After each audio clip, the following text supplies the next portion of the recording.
All right, Springfield Prodigy, 1911 DS, aka 2011, versus the Oracle Arms, formerly Oracle Arms, OA Defense 2311. We're gonna do a little versus comparison. Which one checks all the boxes or checks more boxes? Which one is just better overall, according to a few factors I've narrowed down. um, I'll start by saying that the price difference. This is more expensive. The Springfield Prodigy you can get somewhere around $1,300, maybe even cheaper these days, depending on where you are. I wouldn't say I wouldn't call it a budget 2011. There are cheaper 2011s now. You can get the T Sauce or the Gerson EAA, or the Live Free. Is it Live Free? The Apollo 11. I think it's made by Live Free. So there's a few $1,000, sub $1,000 2011 options. So this isn't the cheapest out there, but it is more affordable than most for the ones that are on its level. This is going to be more expensive. This guy, being that it's the compact, so it's got it's a little smaller.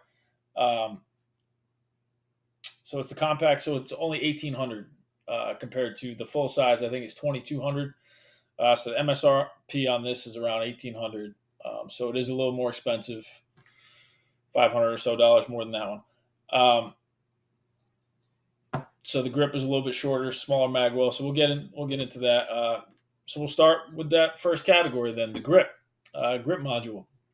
How do they compare? How do they shape up? Which one do I prefer? So I'll start off by saying grip is the only complaint that I have about the OA2311. I got about 500 rounds into this now. I plan on doing a full review at around 1,000, and then probably another one around 3,000.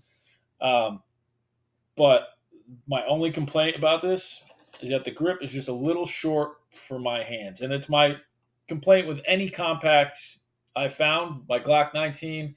Every compact except the Walther compact, the PDP compact, that grip is just a hair longer, and it's just long enough to reach the end of my hand. You see how I have extra meat hanging off here?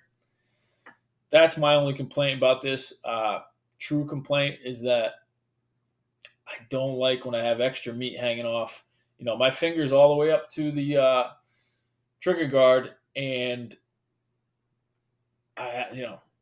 hands all the way, my palms all the way up in the beaver tail, and I have extra meat hanging off.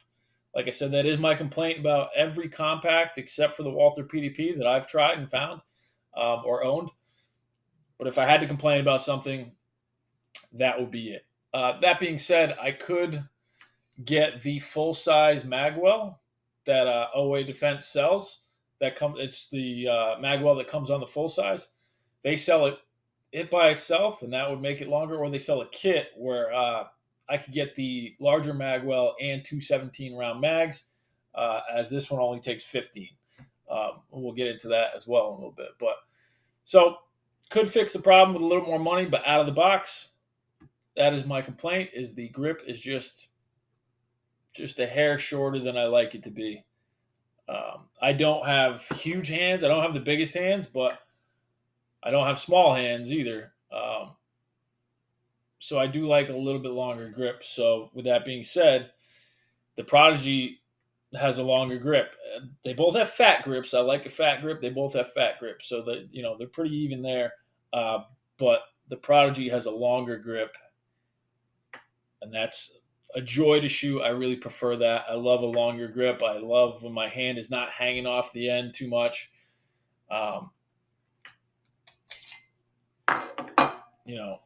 It barely, just the fat part of my hand hangs off just a touch, but you don't even notice it, especially when the 20-round mag is in there. So grip module, they're both polymer, but for this specific argument, I'm going to tell you that the Prodigy wins my vote as far as comfort, as far as the grip module goes. The next category will be the grip texture. I know probably should have been one category under grip, but I think they're two different things. A grip could have great texture and still be a little short. So that being said, that is something that the OA23 they're kind of lacking, and I hope that when they come out with the next gen version, they do a little more stippling on this. The sides aren't bad. I like the design. It is stippled pretty decently. It is stippled on the gas pedals, which is great. It has gas pedals on both sides, and those are stippled on both sides. So that's pretty awesome. But it's the back of the grip here. I don't know if you can see that. Is barely stippled at all. There's this one little section right here. This guy. He's about 2 fingers wide or less. And that's it. The rest of it is smooth plastic or polymer. So, with that being said, I know I just flagged myself, but they're both empty. With that being said, the Prodigy, they did a great job stippling this. I actually like the factory stippling. I don't know if I would have it re-stippled at all. I like that it's stippled all the way around. I think they did a great job with it. This little section's not stippled. I'm okay with that. It's kind of like a little finger outcut. And I'm very happy with the stippling that comes on this and just the grip all around. So the Prodigy wins that as well. So that's 2-0 there for the Prodigy. I don't know if anybody expected the Prodigy to be out to an early lead, but so far it is. So that moves us along to capacity. Now this is the compact. If it was the full size, it would hold 2 more rounds. So we'll say if it was the full size, it would hold 17 rounds. This one holds 17 as well, but I have 6 20-round mags that actually came with it when I bought it. So it really holds 20. And these aren't extended mags. That's just how they come. That is just a factory 20-round mag. So that being said, this one has a little bit better capacity to be expected with that longer grip. But the Prodigy wins that as well. This compact only holds 15. I could get the longer magwell, and I could get 17 rounders for it. I saw a guy recently with an extended magazine hanging out of the bottom of his OA2311. To me, it looked like a P320 21 rounder. I'm not sure. Yeah, the 21 rounder probably wouldn't stick out too bad. It didn't look like it was sticking out too bad. So that being said, for a little extra money, you could have 21 round magazines for the OA2311 if you wanted to. But again, that's for extra money. This guy came with 20 round mag. So I'm going to have to give capacity to the Prodigy as well. 3-0 for the Prodigy. So let's move along to the trigger. They both have great 2011 style trigger. The Prodigy comes out of the box about 4.5 pounds.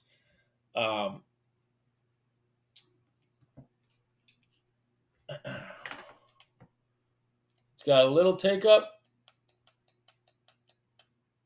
and you're already at the wall. That little bit of take up, and you're at the wall.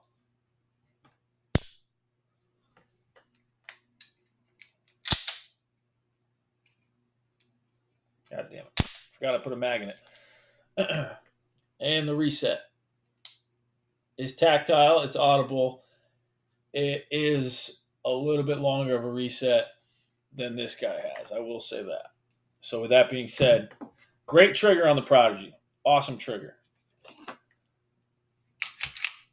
But the trigger on the OA2311 is just a little bit better. This one comes out of the box right around 4 pounds, so a little bit lighter right out of the box. Here's your take up. Did you see that? That's it. That's your take up. So a little less take up than the Prodigy. So you're at the wall, take up at the wall. There it is, crisp, light, and the reset is tactile, audible, and immediate. A little bit better reset, just slightly better than the Prodigy as well.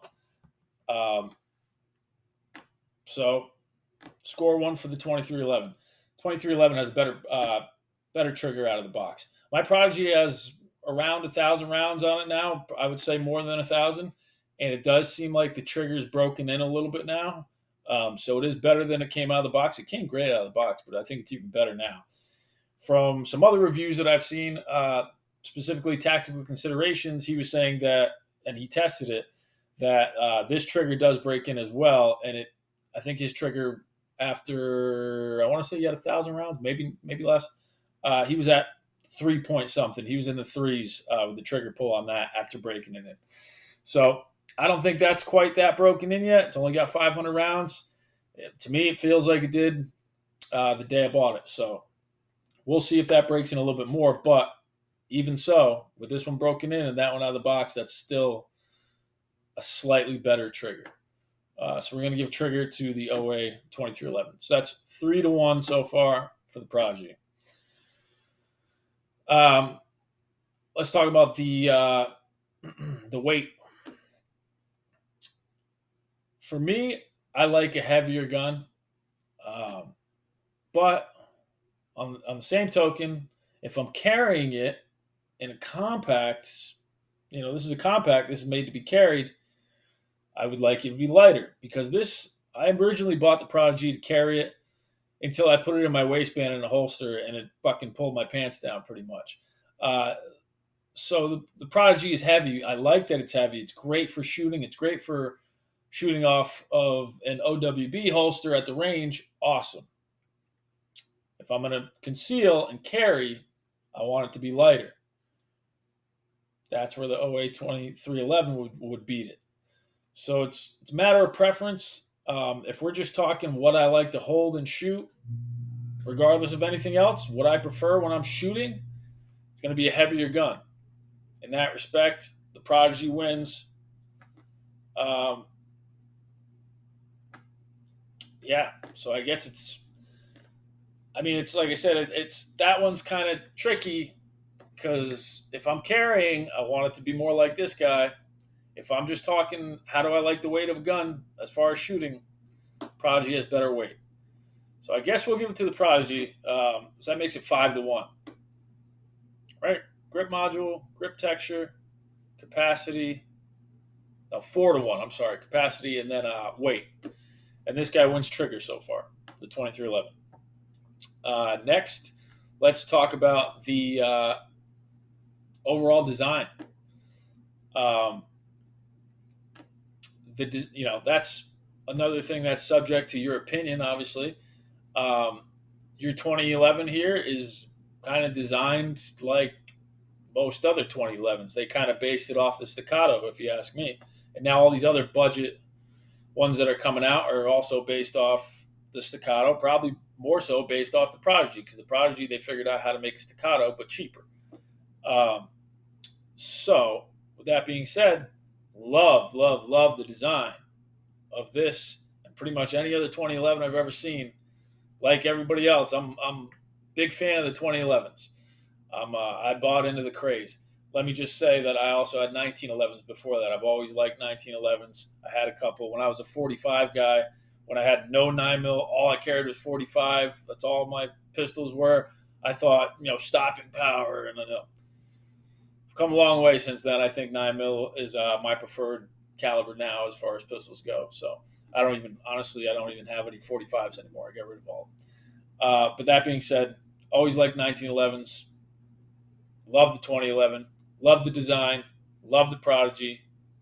However, this is a new design, and there's only one of them. This stands alone right now. It's a 2011 mixed with a P320. I had a P320 at one point. I liked it. I know they have a history of grenading on people, shooting people without being provoked. But I liked my P320. This is a super sleek, super cool design, man. Beautiful gun. Very unique. Still obviously resembles a 2011, but it has its own features that set it apart. It's got some parts 2011, some parts P320, and then some things that are just brand new in general that haven't been done before. like these gas pedals on both sides. Fantastic fucking gas pedals. Love those. Love the gas pedals. Um, I like the curvature of the grip. I love the overall look of it. The slide almost reminds me of like a it's like a 19 or 2011 meets Jericho kind of. Slide serrations up front, I think, could be deeper, more like the Prodigy. In the back, they're kind of the same. They're both pretty deep. I think up front they could have went a little deeper with them. I think on the Pro model they did. They also ported it and all that. But design, I'm going to give that one to the 2311 because it's a unique design. This one's been done and done and done and done. And as much as I love it, this has only been done once, and it's super cool, super sleek. It's just a beautiful gun.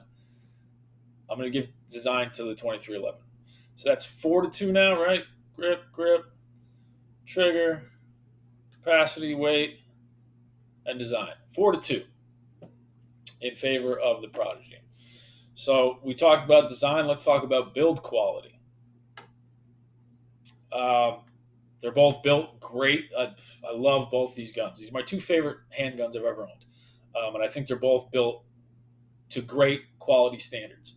However, the Prodigy uses MIMS parts. It's, there's some things where they went the cheaper route. That's why it's more affordable. Um, Whereas this thing, the 2311, they did not spare any expense, and this is just a well built. They thought of just about everything. It's a great quality build gun. They both are, but I'm going to give the edge on this one to the 2311. Um, there's just more thought that went into it, more care, and more money, honestly, in the design that went into it. Um, yeah, 2311 gets that one. So that's 4-3. 4-3 in favor of the Prodigy. Let's talk about aesthetic. This one is subjective too. Which one do you think looks better overall? Which one's more pleasing to the eyes? Before I ever laid eyes on this, Prodigy was the most beautiful gun, other than a staccato, it was the most beautiful gun I had ever seen. And then obviously you got the guns I'll never own, the Pit Viper and the what is it, Atlas, and all those other super expensive Infinity, Phoenix, Trinity, or whatever. Super expensive, $5,000, $6,000, $4,000 guns. I'll never own those. Short of those, this guy is just a beauty. I love it. Love everything about it. Same thing with this guy. Absolutely gorgeous gun. Beautiful gun. I really don't know what way to score that one.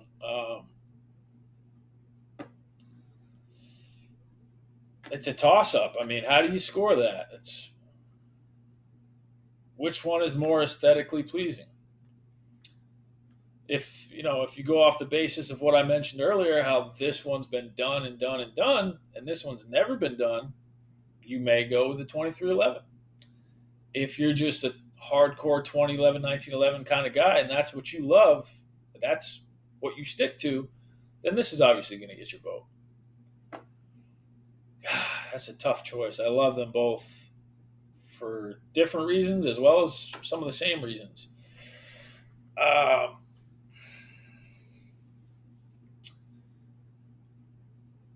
I guess I give that edge aesthetics to the 2311 because it's never been done before.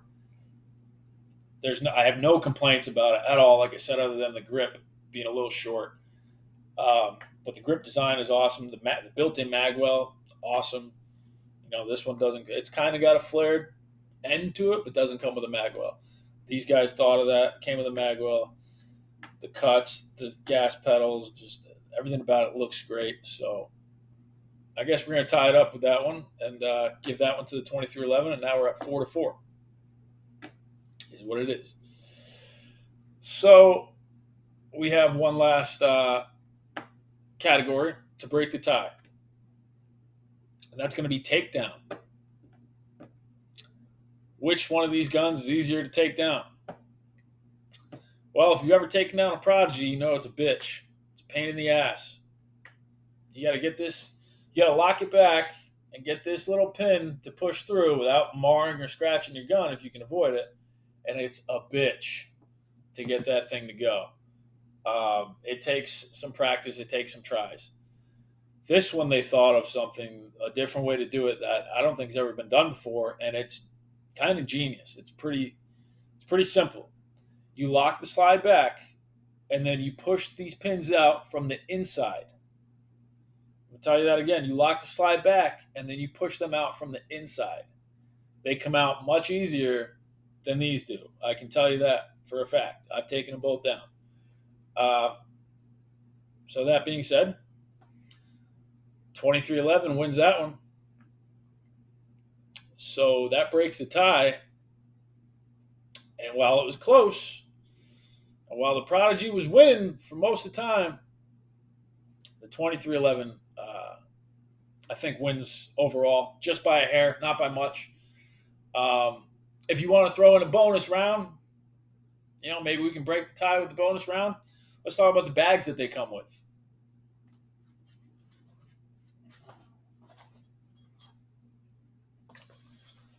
These are the bags that they come with. The Prodigy might not come with this bag. Depends on if you get that package, and then it will. So we'll say it does. Shout out to Underdog Defense. That's my friend of mine's company. So I threw that patch on there.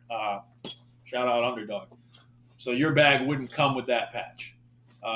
This one is a Savior bag, the Oracle Arms, formerly Oracle Arms, now OA Defense. Savior bag is pretty badass. Up front, you have all these magazine slots. That Oracle also will come with 3 magazines now. But if you bought it early, it came with 5. So I got 5 with it. So you got all these magazine slots, nice and tight. Hold your extra mags in. Savior patch right there. You got a zipper pocket here that has all your paperwork, your extra sights. That should have mentioned that. That comes with extra sights and comes with suppressor height sights if you want to change those out. I did not change those out. Still has the original sights because I actually have a low sitting red dot that doesn't really need them. Some red dots you're going to want suppressor height sights.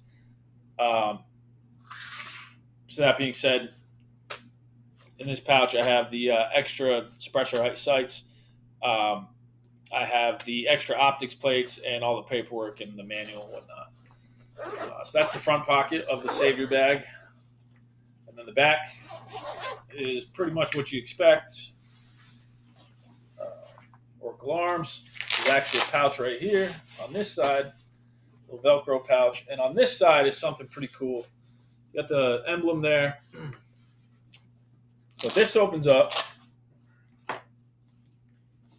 for you to keep your gun nice and tight in there. So you Velcro that in like so. And then you take this guy, throw it over, and now it's not going anywhere. So that's a really cool design. Something, I'm glad they thought of that. I'm glad they included it. That's pretty awesome. So the OA Defense bag that comes with your 2311 is a nice value. It's a pretty badass bag to come included. The Springfield bag that you may or may not get, depending on what you pick up, when you pick it up, is pretty standard. So this one's got 6 full-size magazine slots and then 2 extra skinnier slots here, and that's on both sides. So right now I have all my extra 20-round mags in there, and the 1 17-rounder that I have 6 20-rounders, 5 20-rounders, and 1 17-rounder. Same thing on this side, a couple skinny slots here for tools, what have you. They both have another pocket behind your, on both sides, behind your magazine pouches. So good storage. Definitely made a little bit cheaper than the Savior bag, not quite on that level. And you got the front pocket, standard pocket. That's it. It's just a hollow pocket. So if you want to throw that in there too, OA2311 beats you there as well. So it was close. I love both of these guns equally. I can't say enough good things about them, about either one. They are my two favorite handguns, as I've said. Um, and I just thoroughly enjoy shooting both of them. I think if you go with either one, you're not going to go wrong. Or if you go with, a more affordable 2011 or a more expensive one, I'm sure you'll be happy with it because the 2011 platform is just elite. It's truly a joy to shoot, to operate, and to carry. You look good carrying it. Everybody likes to show off their 2011. Why wouldn't you? You paid good money for it. It's a beautiful gun, great design. So, thanks for tuning in, and hope you enjoyed it. And we'll see you next time.